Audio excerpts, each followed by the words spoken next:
Hello, happy Tuesday. Welcome back to another episode of The Practice. This show is an unrehearsed, unedited look into my digital art workflow.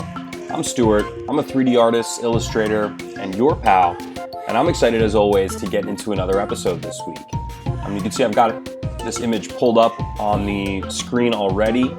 This is actually the rare 3-part episode, and we're going to spend this episode just focusing really on post-processing, retouching, adding texture, adding additional elements in a more painterly fashion. And we're, as you can see, we're getting started right in Photoshop this week. So in the rare episode, we'll be really skipping over cinema and diving right into the final image. And really, I think with how much detail is here and how much I want to add, I think we could really spend the full 2 hours this time just adding texture and just doing all the cool post-processing stuff. So, thanks for joining. Thanks for coming by. Holy cow, the Game of Thrones nerdery continues. The episode this past Sunday was incredible.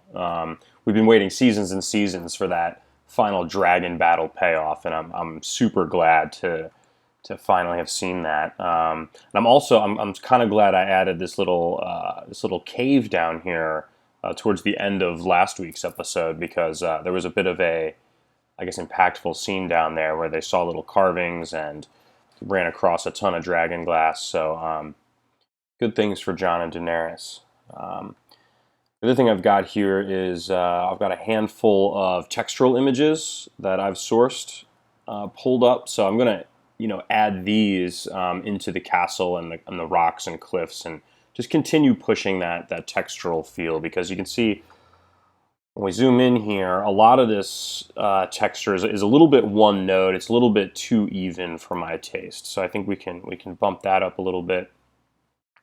And I think we can also do a lot with the contrast and color and that sort of stuff. So thanks for tuning in. As always, these episodes are best when folks are in the chat saying what's up, asking questions.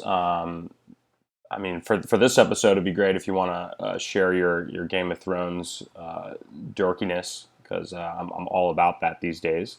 And if you do have any projects that you're working on that you want to share with the community at large, drop a link in there, and we'll pull it up and share with everyone who's in the chat. So that being said, let's jump in. This episode, I got my trusty pen tablet fired up because we're going to be doing a lot of digital overpainting. So let us jump right in.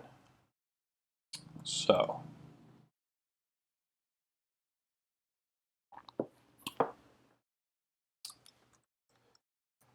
let's see here.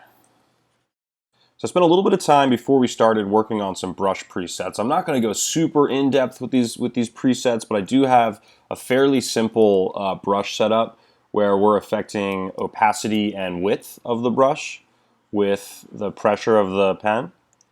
You can see there a light to hard stroke, and we've got just a little bit of noise. It's a fairly basic brush. Nothing I purchased. It's mostly just the presets that come with Photoshop. So anyone with Photoshop on a tablet should be able to recreate this fairly easily. And so yeah, let's dive in. I'm going to start by just adding a bit of texture to some of these rocks in really just kind of a 2D way. So I'm just going to grab some of this cool scaly stuff. Just copy and paste that right in. I think this is going to help break up the really kind of CG look that we've got in some areas of these rocks and these castles. So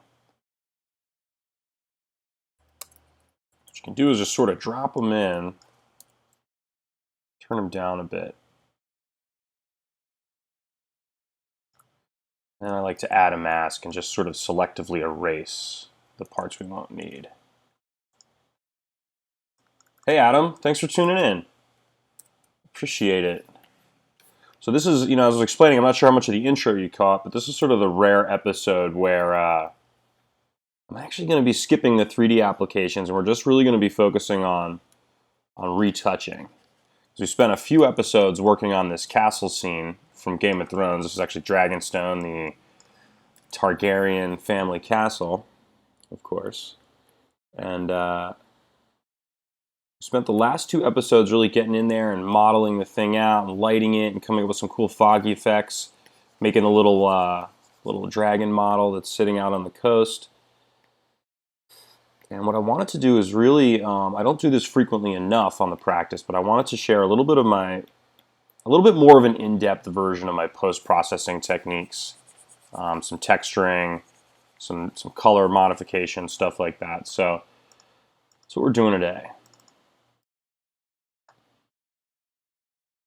What I'm doing is just dropping in some textures I had in Photoshop and kind of selectively erasing them from certain areas. Just because that's a lot of times, like as much as I love using cinema, and I do, there can be a little bit of a cold, 3D rendering sometimes lack personality. They can feel a bit cold or sterile. And I find that coming in and doing digital overpaintings and that sort of thing can really help bring some character and some warmth and personality to the rendering. So that's really what we're working on today, and I'm going to take my time doing it.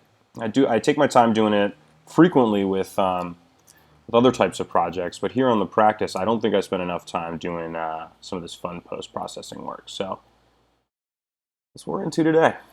Hope you guys find something useful out of it.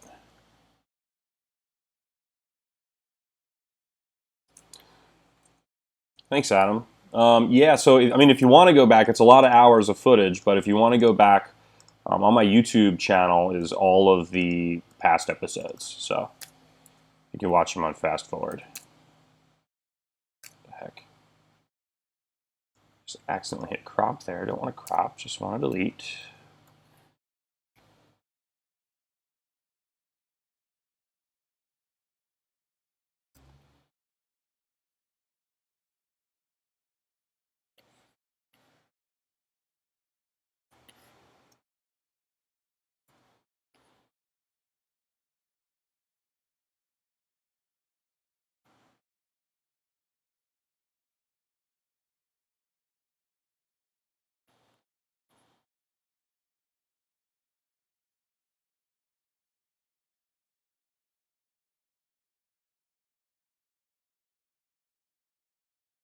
So I'm just sort of using a hatching technique here to kind of break up some of this texture. And since this for conceptual art and for the type of image this is, I think it's a little bit too clean, right? So you're going to notice that as I'm going through here, we're going to have a much more painterly approach. We're going to be breaking some of this stuff up.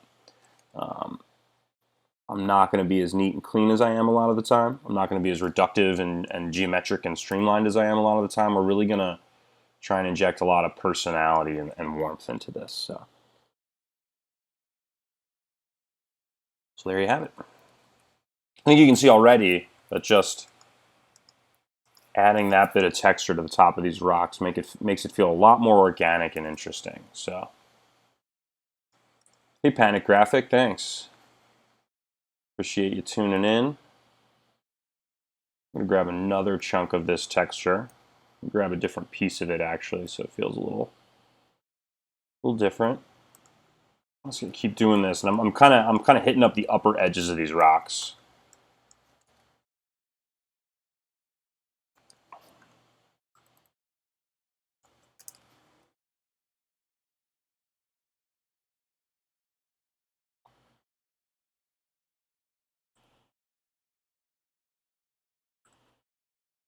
What I'm going to do too is actually just distort this a little bit so it looks like some of this texture is sort of disappearing back into the distance.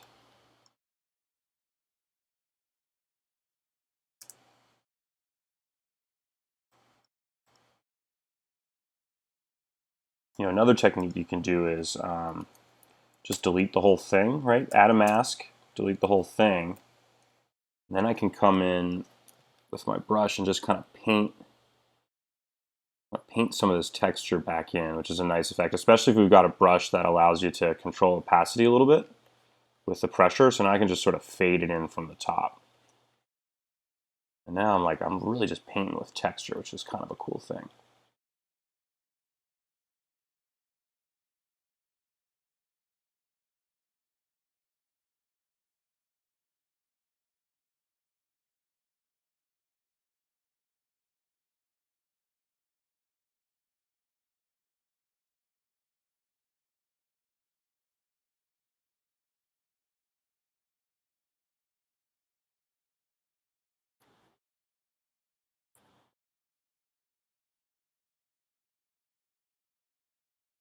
The other thing that this is doing now, and I think one of the improvements we can make on this image is it's not super high contrast. We've got a lot of our tones kind of hanging out in the middle range there.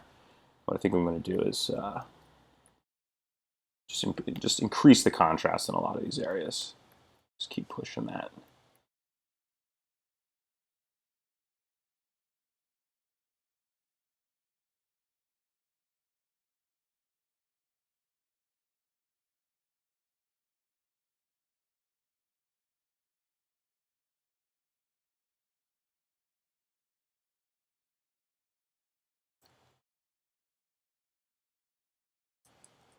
So that's feeling a lot better already. I think what I'll do is do one more and just keep mixing this texture in.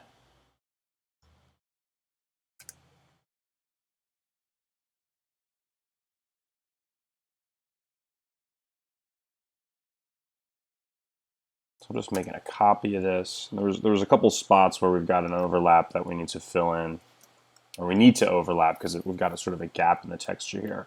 What I'm going to do is just make a whole big copy of the piece and paint bits of it in again. And what's cool here is now we're going to have a bit of overlapping. So we can sort of layer these textures up and get a little bit of a richer look.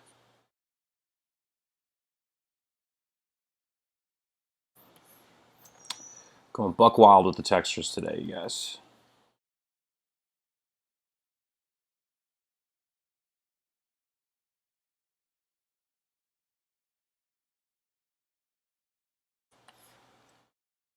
So what's great about this, a lot of times what's difficult, for conceptual art, for stuff where you don't want to be too technical or too realistic or specific, if you want to just kind of get the idea across without painting every little detail, that gets difficult in 3D. Because you want to model everything. You have to put geometry down to get anything out of your renderings. And that can be a little bit problematic, I think, for images like this, where you're not trying to model every little brick in the building. You want to sort of create a rich appearance without modeling every little thing. And I think that's where digital painting can really supplement your 3D workflow, because you can make your life a little easier by using textures and painterly strokes. And what's cool with looser bits of art is that a lot of time a simple brush stroke or something to that effect can paint a picture, can tell the story and make things appear more visually rich than they actually are. You can hint at things and leave the eye to fill other stuff in, which is a technique that painters use all the time. Because when you see a beautiful image of a tree, typically the illustrator or the painter hasn't painted every little leaf in there, but the rough brush strokes sort of let you know that there's dense foliage there. You take that artistic interpretation, take that artistic license, and it actually a lot of times creates a more interesting, rich image, right? So supplement, that's difficult to achieve in a 3D workflow, because oftentimes you find yourself like trying to model every damn leaf, right? Or putting it in a cloner and just having lots of individual leaves, and that creates sort of a stiff, rigid image. And it also creates a lot more work for someone trying to loosely generate ideas. So I think supplementing your workflow with digital painting and stuff that makes it a little easier on you can really go a long way. So anyway, there you have it.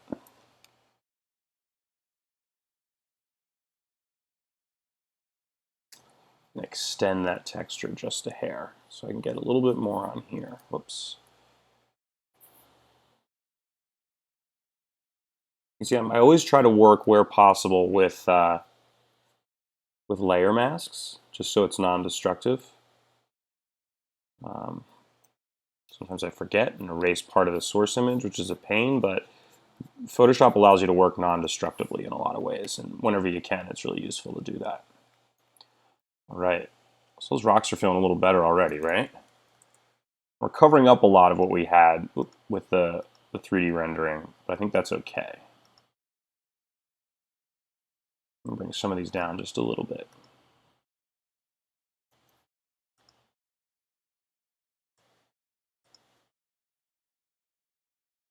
Thanks, Adam. I think this will probably be the extent of which I share it on Twitter. I'll share out the final image on social media, of course, when it's done.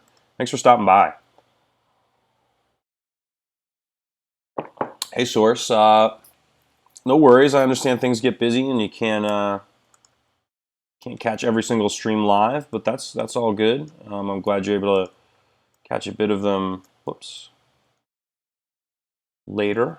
And thanks for stopping by here. Freelancing has been good. This has been my busiest month in a long time, actually. It's going to be maybe my first month that's as profitable from a business perspective as my old agency job was. So we're staying busy. Things are going pretty good, and without saying too much, there may be more routine or even potentially full-time work coming up for me. I'm in discussion with kind of a decent-sized brand, like a tech company that you've probably heard of or used before. And that may lead to more full-time work. So we'll see. Thanks for asking.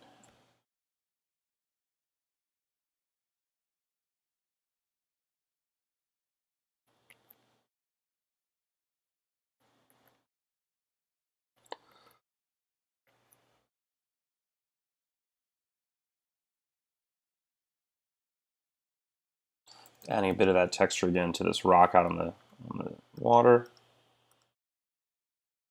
You can see that really does add a bunch of interest. Now let's push some values around.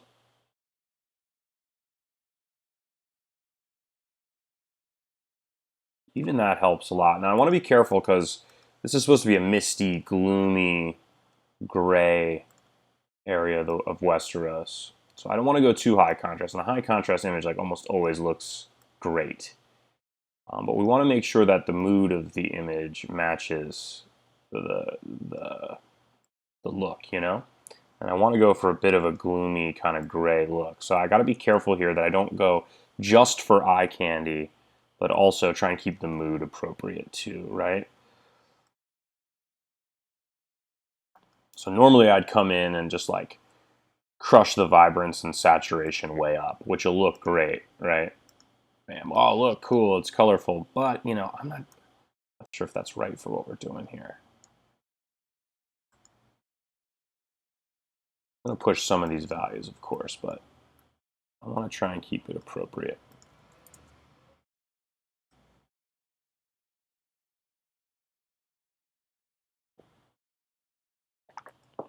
It's good to hear. It's good to hear, man. Staying busy. Love it. Awesome. All right. I'm going to take a little bit more of this textural stuff, add it to these rocks in the foreground. And I love this technique of just masking out the image, dropping the texture into place, and then really just like brushing it back in, brushing in what you need. And now this rock is already fairly well textured, so I don't have to go crazy on this one. I'm gonna add bits of it here and there to push the texture a bit further. Oops.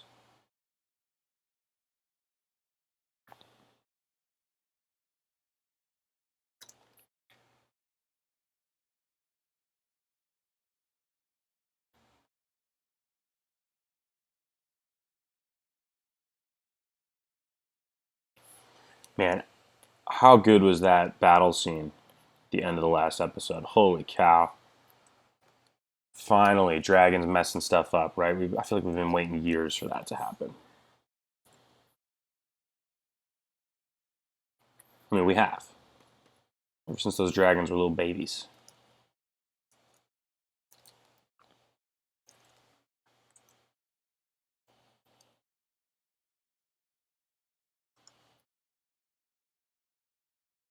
Let's look through this texture. I want to add something to the grass. So make it just a little more lush. I think something like this will help. There's not a ton of grass there, obviously, so just take bits and pieces.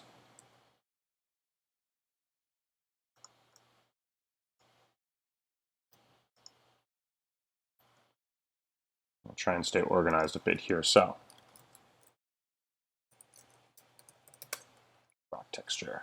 What's great in Photoshop, you can just grab these, hit Command G, and it'll group them.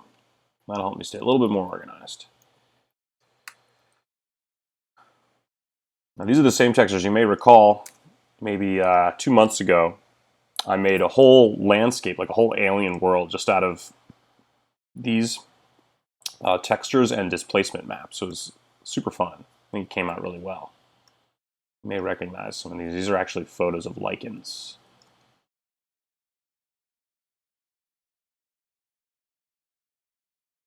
I'm going to use this just to continue adding a bit of variety to some of these cliff areas. And there's some green kind of grassy areas that I want to get some more kind of plant looking stuff on.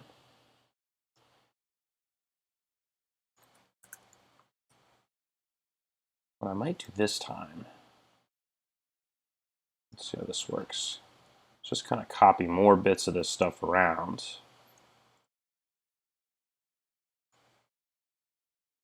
Oops.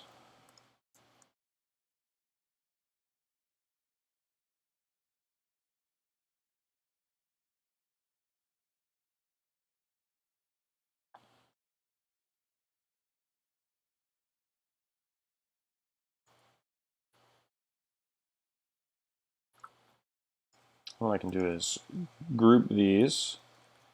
Oops. And if I want to do them all at once, then I can add a mask to that, delete it.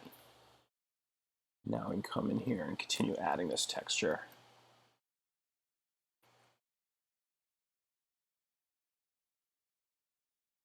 Oops.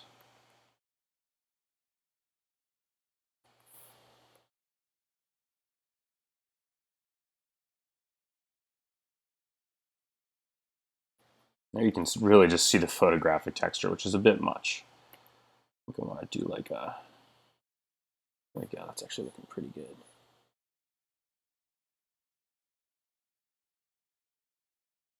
What I can also do is see, so this is slightly lighter, yeah? So I can paint with texture here and almost like bring in some highlights. So I can use this to continue like defining light, shadowy areas. So if I push some of this lighter texture in against these shadows, that's going to give us a bit more contrast, a bit more realism. Hopefully it's going to look pretty good.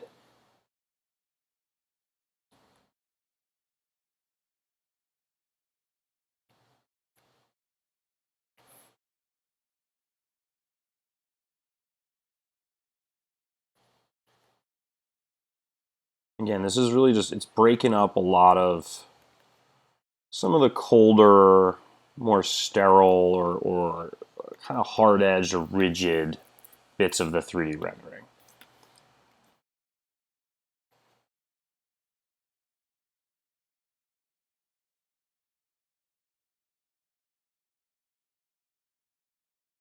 I think this is combining sort of the strengths of digital painting and 2D work with some of the strengths of 3D modeling. Because, you know, for things like hard surface modeling, things like a castle or things like, you know, a city or a, you know, like a block, like a city block scene, like you know, what can be difficult to achieve by hand and what's really obvious when it's wrong is like perspective.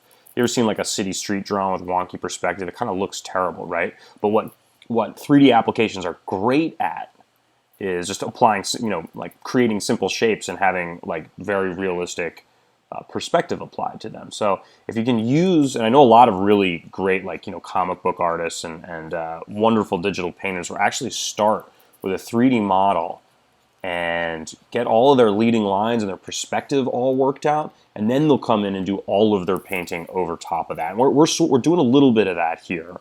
We're doing a little bit less painting and a little bit more 3D modeling than a lot of those digital painters would potentially do, but we're leaning into the strengths of the 3D application in terms of getting these leading lines and all this surface really like realistically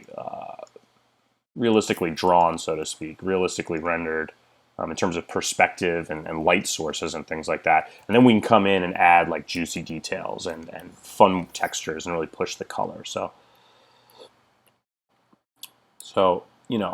people often get bogged down in a certain application or a certain like technique or practice. What I would say is like use the strengths of whatever you can, right? Like mix programs. Everything has strengths and weaknesses, and take advantage of as much of those as you can.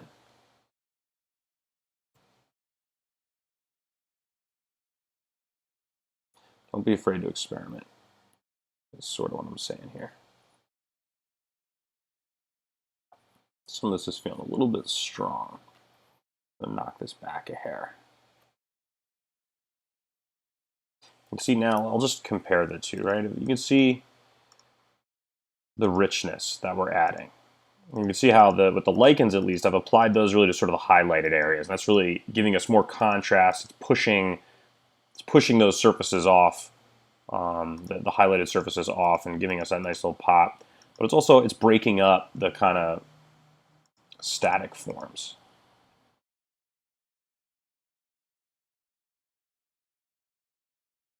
Cool.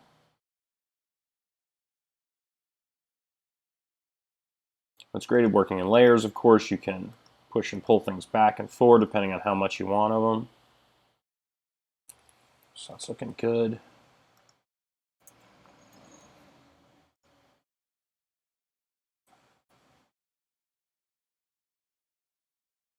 All right, so now what I think I'm going to do is just spend a little bit of time just hatching and adding little details and breaking up some of the static shapes. One of the places I really love to do that is in the sky.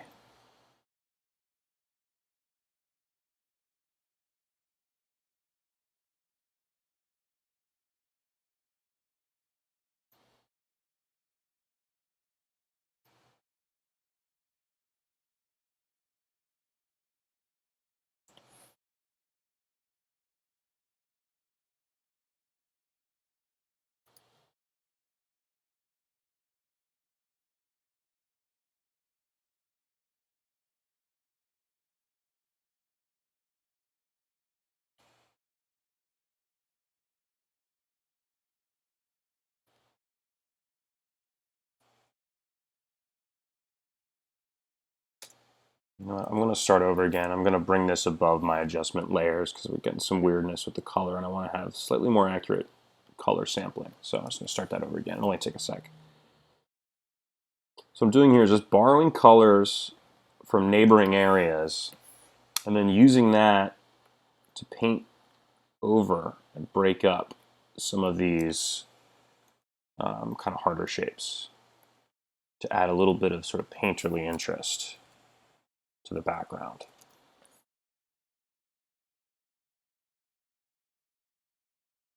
You can see, like, even with these clouds, they look a little bit CG. They look a little bit, it's almost like they're trying to be too realistic without being dead on realistic, and that tension there, I think, can take away from a piece. So what we're doing here is really just using some kind of painterly techniques to add some variety and kind of break up some of these clouds. And we're going to go through and do that to the castle as well. And that's also going to add little details. We're going to hint at little bricks and different parts. So Lots of little subtle variations here. Zooming in and zooming out. Making sure it's working for the composition. See, I'm cutting into these clouds a little bit, breaking their shape up, and it's gonna give us a little bit more of a painterly and interesting feel. Plus, it's fun.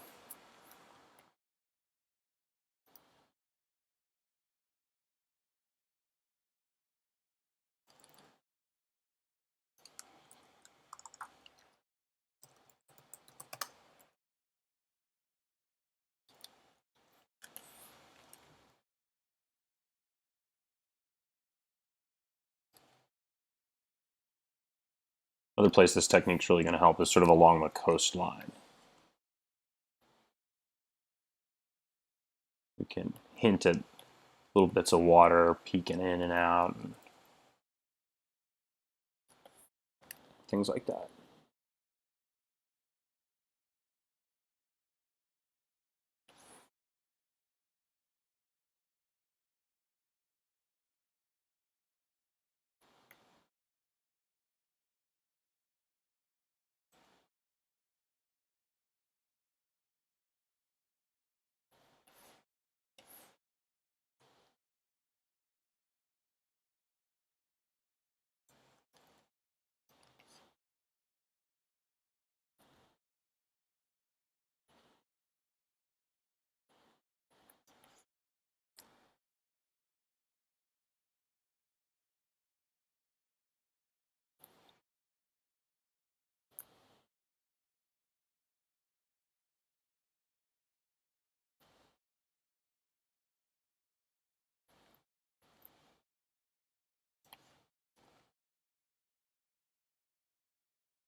And I am making sure to alter the size of the brush every now and then.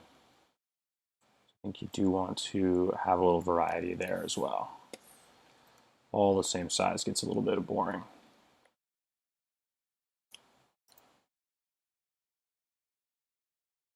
And see, I'll just give you a comparison. You can see it's not a lot at this point.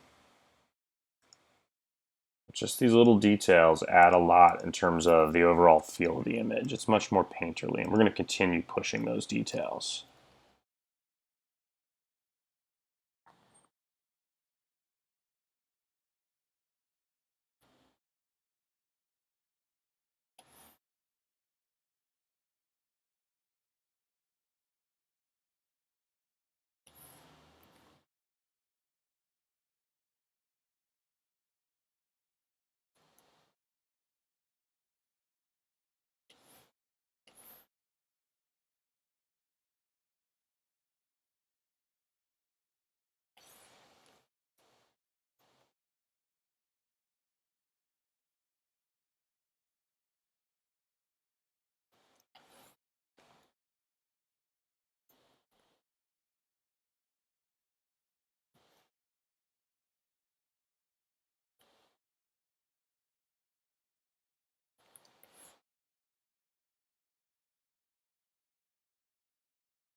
So just as a point of comparison, here's where we started.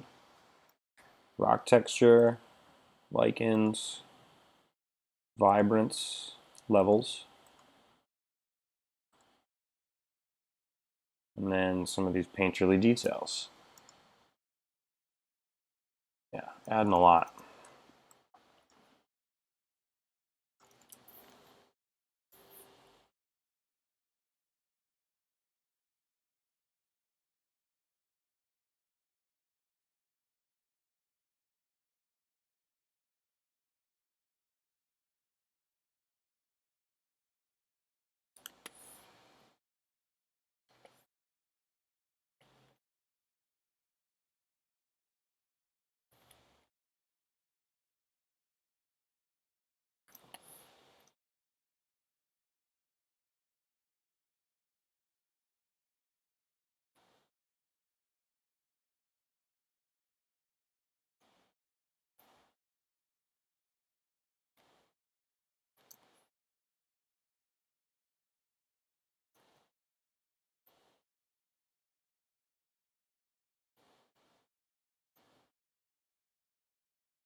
So you can see all these wonderful little details I was talking about that really doesn't make sense to 3D model every little bit of.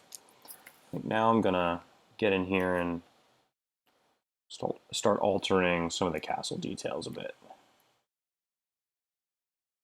What I'm just realizing now, another thing that Photoshop is useful for, is fixing little mistakes that you may have made. And I just noticed that these banners here aren't continuing all the way to the top. So what I'm going to do first, just kind of paint that in.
So again, more texture. Going to be overlaying this on the castle.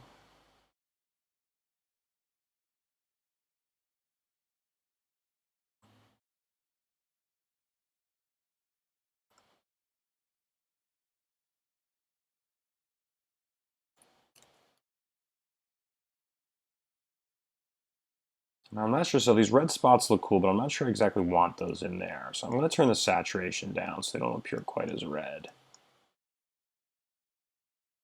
So I'm going to turn the lightness down overall on this guy.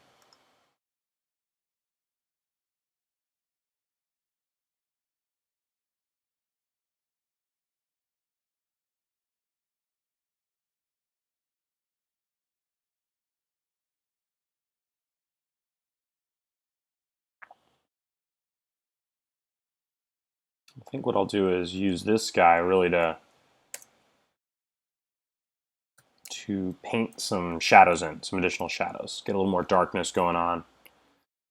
So we got it set to multiply. You can see here, yeah, I can just sort of paint in some darker areas. That will be more highly textured, right? So I'm just going to get in some details here and just kind of paint through some areas where I want, you know, not only additional darkness, but a bit of additional texture. I can go kind of light and sort of blend it in here and there. That's the beauty of the pen tablet and like pressure sensitive brushes.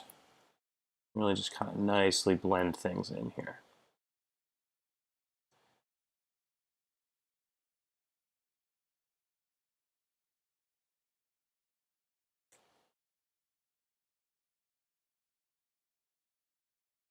This is the kind of stuff, you know, sometimes you can finesse lighting inside your 3D application like on and on and on, and you might never get it just right. So I think really there's nothing wrong with coming back in Photoshop and just kind of faking it a little bit. I mean, you know, if it's a big animation, sometimes you can't do that because obviously, you know, you're going to spend all this time just working on one frame if you're painting it by hand. But, you know, it works. I mean, especially for things that are more conceptual art based, like this might be. You know, you want to sell the look, and a lot of clients, a lot of viewers of the final product ultimately won't care how the look is achieved.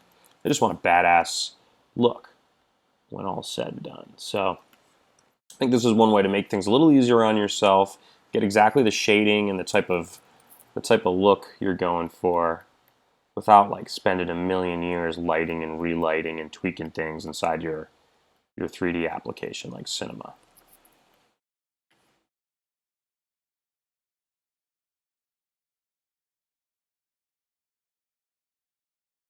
But it all depends on what you're comfortable with too, right? So like, you know, before I got good with Cinema, I was really mostly a 2D guy, and I'd spent a lot of time, you know, doing digital painting and Photoshop retouching, and you know, that's something I was doing a lot in my career for a while there. You know, so I had a lot of experience with Photoshop. So maybe this doesn't make the workflow any easier on you, but if it does, I would highly recommend it. And you know, some people use GIMP or other, you know, 2D imaging software, and I mean, I think you know, folks should just they should lean on the stuff that they know and the stuff that's effective and what's going to get them the results. And I wouldn't get too bogged down in what the specific program was.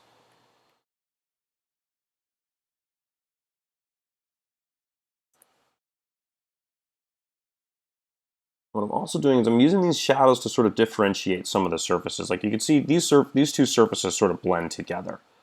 If I draw a little more darkness into this area, they're gonna pop off a little bit more. You're gonna have that contrast between the two. It's gonna look a bit more realistic.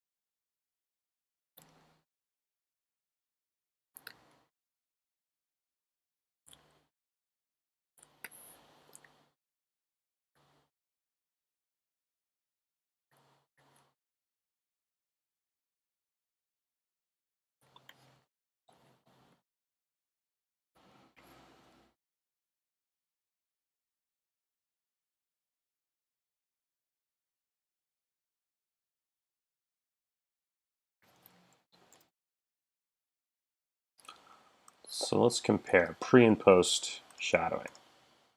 Right? See how much interest that buys us?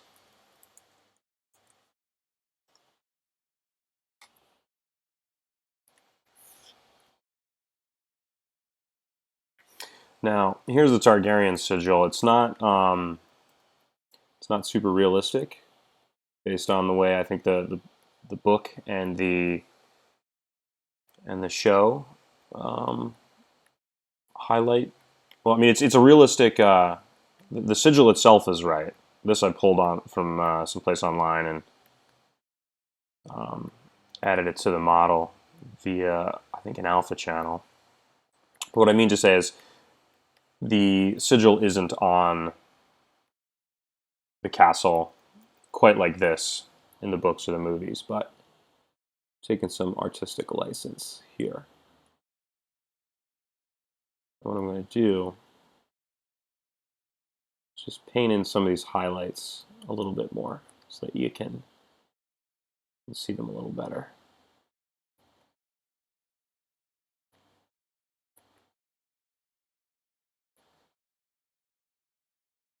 The old three-headed Targaryen dragon.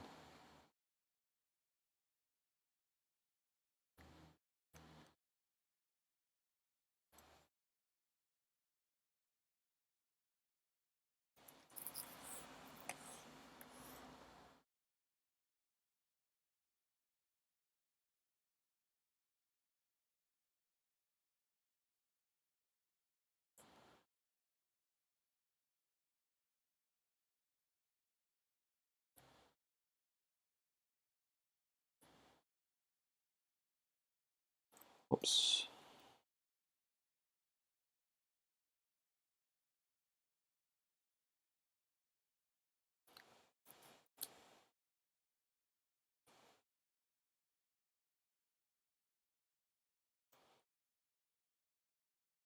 Gives it kind of a nice weathered appearance, right?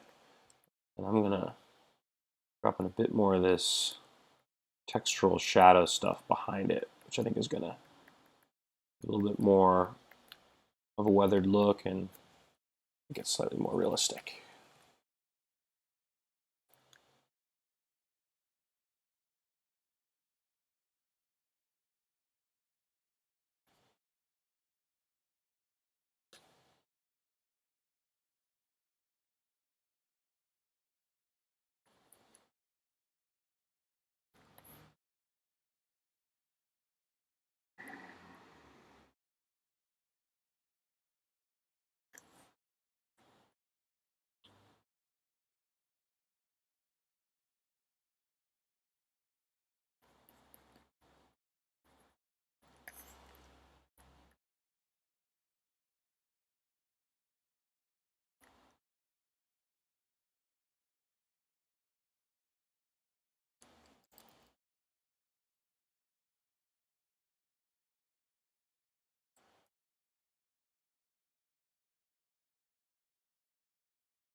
Just dropped in a bit of just like soft blue color.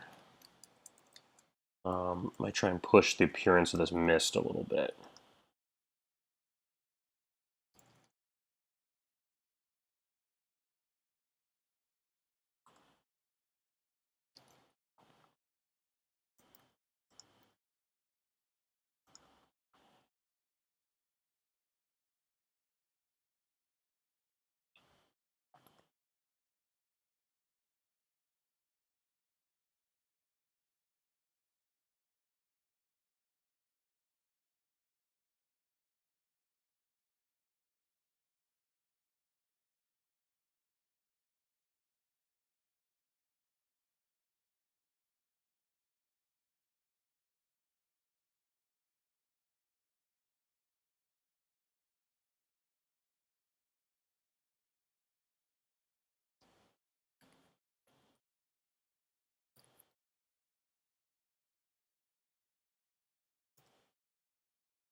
This is cool because it's pushing in a little bit more color variation.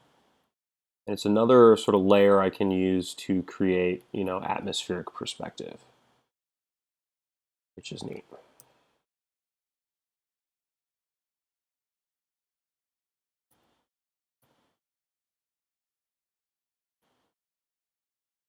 I'm just going to kind of push some of this appearance back, and it hopefully will look like these, what do you call them?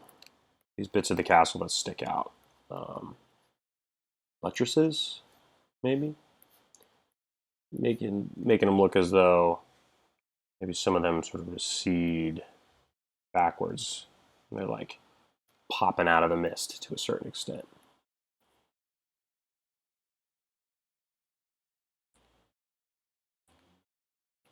You can always use like the temperature of a color to suggest depth and atmospheric perspective. That's what I'm doing now.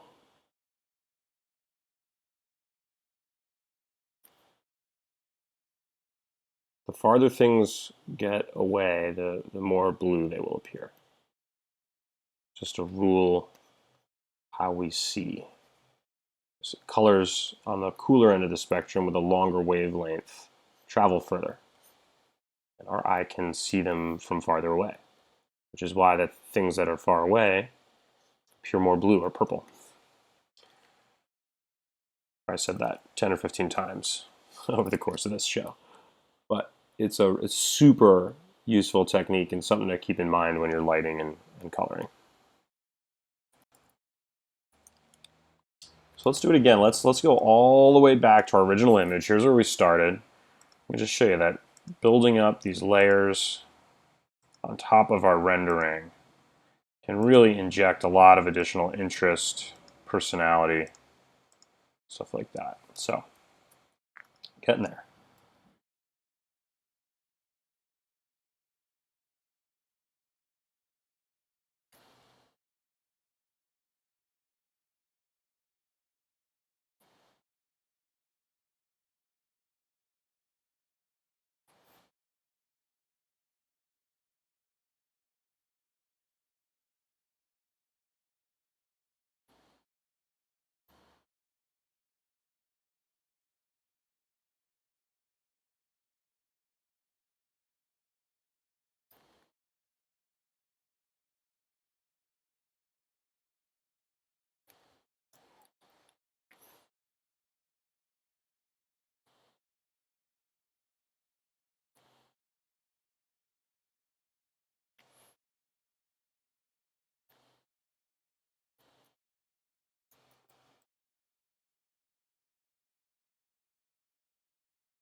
All right, making progress.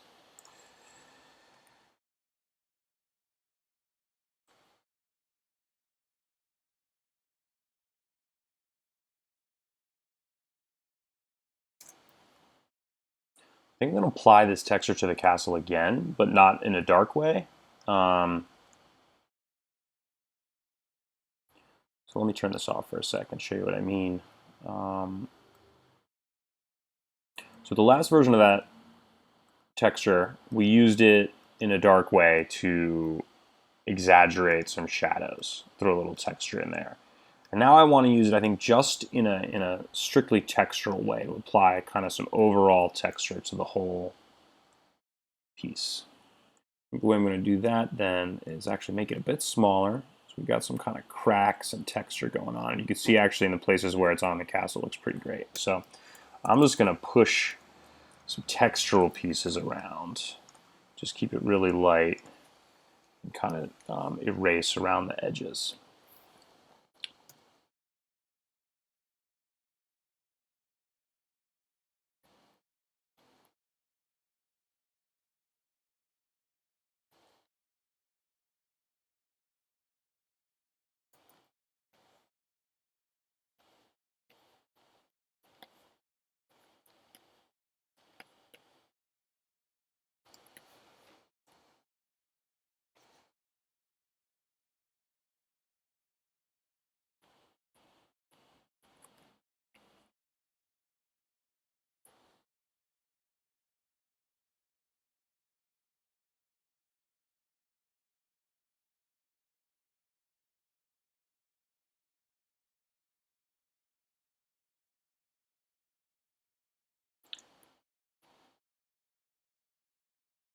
And then one thing you got to be careful of when you're applying texture just overall like this is you can start flattening out some of your details.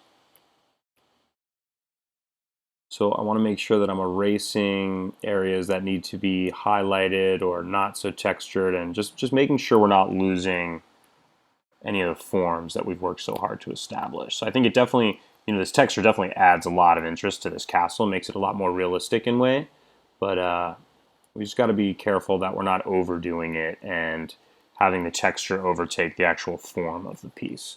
It's like right now it's covering up these banners. That's not right. Just want to make sure we're not overdoing it, like I mentioned. So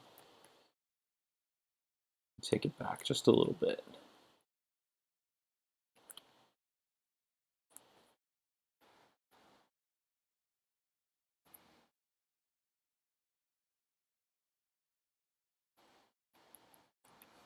All right.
Now, another thing you could do to make some of this application a little easier on you is you can export alpha channels from your 3D software, and that'll allow you to have like clean edges that you can use to create your masks. Not 100% necessary, and you might have to mess with some compositing settings just to make sure you're separating out elements that you need to apply to one place but not to other places potentially. So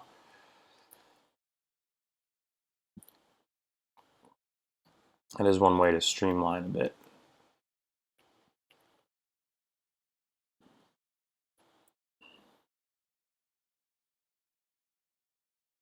So again, just applying some textural stuff, making sure that we're not flattening out the major details in the piece. And we of course want it to still read nicely.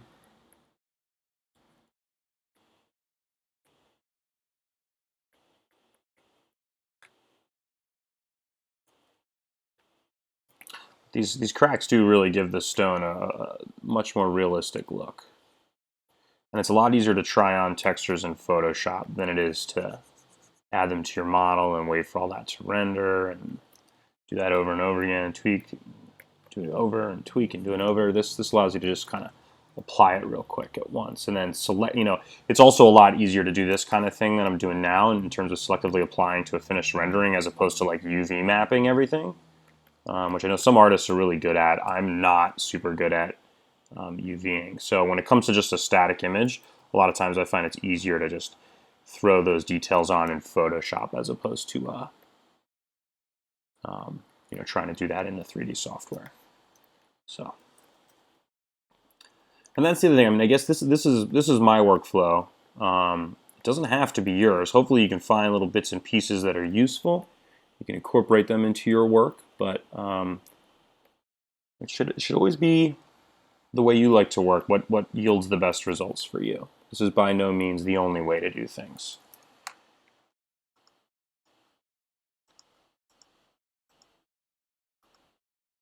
I'm wondering now and looking at it, am I overdoing it a little bit with these cracks in the castle? Is it a bit much?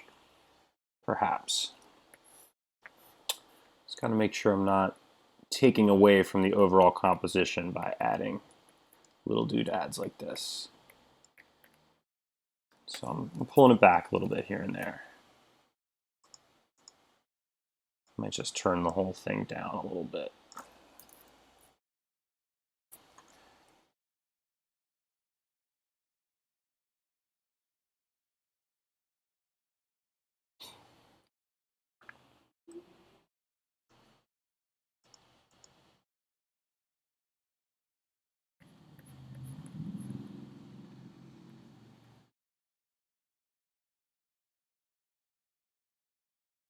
All right, so let's do it again. Add a little bit more in.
And what I'm doing here is trying to just paint in some really a bit more of this subtle fog, just little bits here and there that kind of mess with the atmospheric perspective and try and make it look like some of this hazy stuff is kind of surrounding the castle and creeping in off the coastline.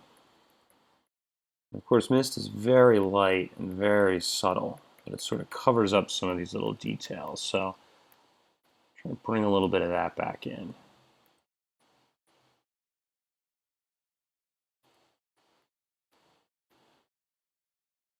That's another thing that's difficult to achieve in the 3D software is this nice softness. So actually going to do too is I'm going to add a bit of noise. A bit too much, maybe like 30 or 20%.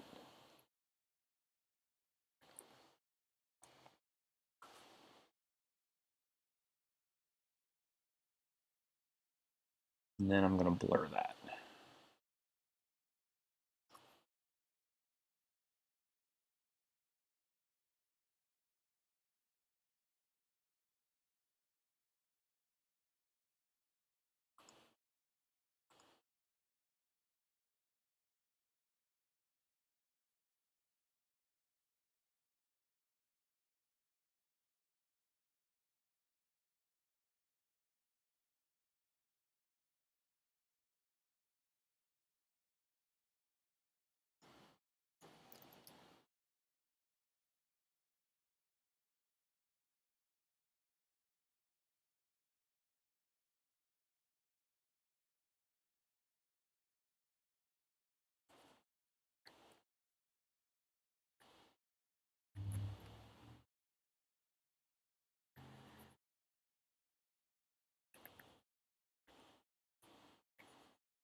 You can see I brought the color range back down a bit. We're getting darker again, which I think is really helpful.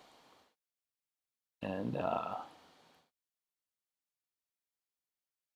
pushing that blue range a little bit. We got a nice misty feeling along the coast here. That's feeling a lot better.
I'm going through and adding just like little reflections to the water.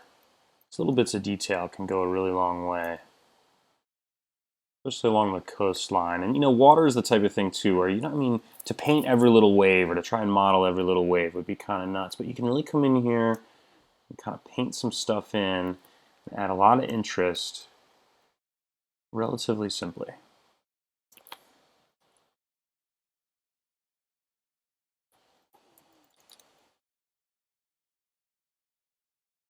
Yeah, I'm really digging that. Especially along the water, you get those little highlights and the ripples and the waves, and it looks really great if you can start hinting at some of that. So you're starting to layer textures and brush strokes, and we're starting to get like a really nice, satisfying look here.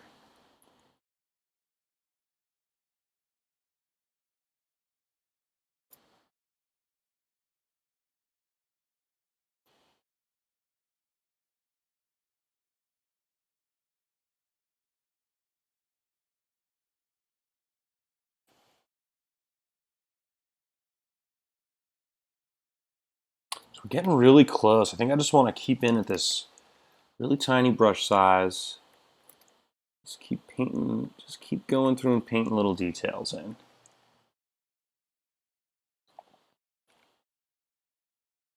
We can add some sort of grassy, mossy kind of things. Real simple through here.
Getting really close, you guys.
All right, you guys, I think we're just about ready to call it a finished piece. Added a lot of detail in there, added a lot of sort of atmospheric feeling, and we gave a lot of personality to the piece. You can see here's where we started. It works, but I think it's a bit dry and maybe lacking a bit of detail and personality. I'm just going to go through here and sort of show you how we built up layers and how we went from just a simple, a fairly straightforward 3D model into, a more integrated, full-fledged illustration that incorporates a lot of 2D post-processing, right? So the first thing we did was we came in here and added this texture to the tops of these rocks, started breaking up some of those forms a little bit, and I used some more textural stuff to paint in some highlights on these green hills here. Then we've got a little bit of adjustments. We're working with the contrast and the color range a little bit here. You see, this is a fairly big one. We added, with a texture, we painted in a dark version of it and added a lot of like shadows and depth to the castle, added some additional details. Again, here's another layer of texturing we added to the castle, which has little cracks and makes it feel much more weathered and old. And of course, we came in here and painted in tons of little details in the sky to sort of break up these clouds, which can have sort of a cheesy preset kind of a feel to them. And then again, lots of little details, especially here in the water, adding little reflections, little highlights and shimmers, which I think work really nicely. And then, of course, we use this vertical hatching technique, which gives us a nice sort of uniformity in brush stroke. Another layer of detail, and we fixed up those banners a little bit. Here's a bunch of highlights and hatching and doodads and details that we added to the castle. Here's just another little bit of shadowing and depth and detail we added to the castle. That went a long way, I think, in adding contrast and really defining some of these hard edges. We came in here with a little bit of additional mist and sort of bumped some of that up a bit, gave it more of a hazy feeling. Then here's, again, another pass of little tiny textural details. Those might be a bit harder to see. Another layer of mist, just really soft, kind of fluffy stuff in here, kind of peeking in and softening some of the edges. We've got another couple layers here that deal with saturation, and we darken it a bit. We darken the image a bunch to give it sort of that gloomy, ominous feeling. And then here, just a couple little bits of shadow and fuzziness for the fog. And I think we can call that a final image. Man, it was really fun. This was the first time we did a three-parter, which allowed us to go a lot deeper than we typically do on images. A lot of times, the final output from one of these episodes is a little bit sketchy, a little bit loose, more of an exercise, where this one feels perhaps a bit more like a finished illustration. And I have to say, as someone who's gotten really into Game of Thrones in the last few years, it was fun to do an homage to what's just an awesome piece of fiction. So that was really fun as well. I hope you guys enjoyed seeing the painterly techniques that I use in my work sometimes. I know we typically focus on 3D cinema 4D stuff in this show, but it was nice to break out of the mold a little bit and try something new, get in there and do some digital painting, do some texturing, and work in 2 dimensions for a while and really push the illustration a lot further and add some personality and character to it. So thanks so much for tuning in. It's super fun. I hope that I'm encouraging you guys to develop your own healthy creative practices.